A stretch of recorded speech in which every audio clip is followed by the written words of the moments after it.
super look with all natural ingredients. And if you look, the center large origami rose spins in a kaleidoscope effect. And then doves are released. You gotta watch this. Yeah, Did you the see leaves are actually gonna lock in, and then the dove release happen, which we just saw. And they're flying over the parade route right now, gorgeous. which is absolutely beautiful. And the phoenix in the back actually symbolizes rebirth and is covered with yellow carnation petals. It's amazing. We were talking about every inch of a float is covered with organic materials. The amount of detail that goes into all of these floats that you're going to be seeing today. The petals are glued in layers to look like the feathers, and then there's yellow, red, purple straw flower, and they're blended and cut to give the different textures and the shading that we see. We've only just begun the parade, but if that float is any indication of what's to come, this is definitely the most wonderful parade in the world. Okay, we're welcoming in the United States Marine Corps Mounted Color Guard. You see 6 horses there, all Mustangs. The riders are all active duty Marines wearing dress blue bravos. This is the only remaining Mounted Color Guard in the Marine Corps today. And everyone knows I love to see a man in a uniform.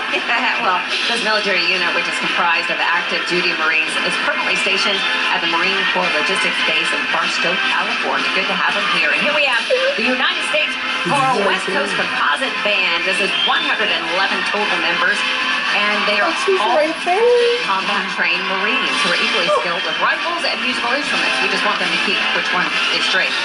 In Stepno, never missing a beat. Yeah, many of the members of the band have completed recent combat tours actually in Iraq or Afghanistan. Should we take a listen? Absolutely.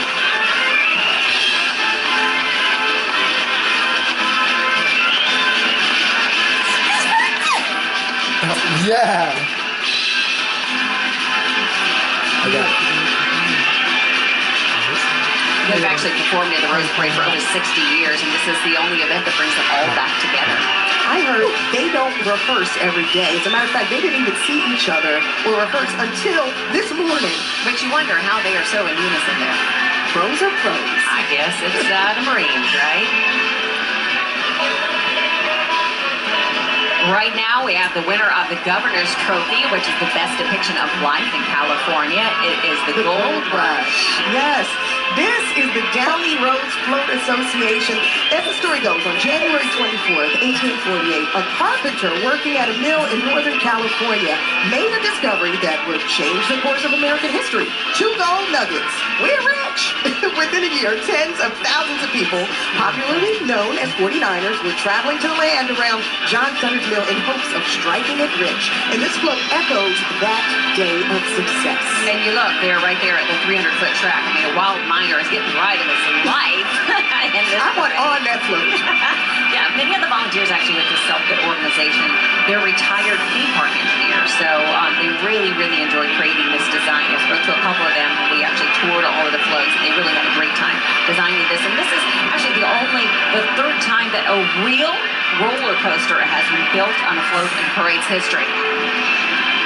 All right, let's find out what's going on down on the street. I know that's lots of action right down there. Josh, what's happening? The tournament is doing something very exciting this year. For the sweepstakes winner, not only do you get a year of bragging rights, but you get hardware. Rose Parade, most beautiful entry. And look at this thing, it's huge. It seats like 12. So you can, all year long, the winner can say, look, Ma, I won the Rose Parade.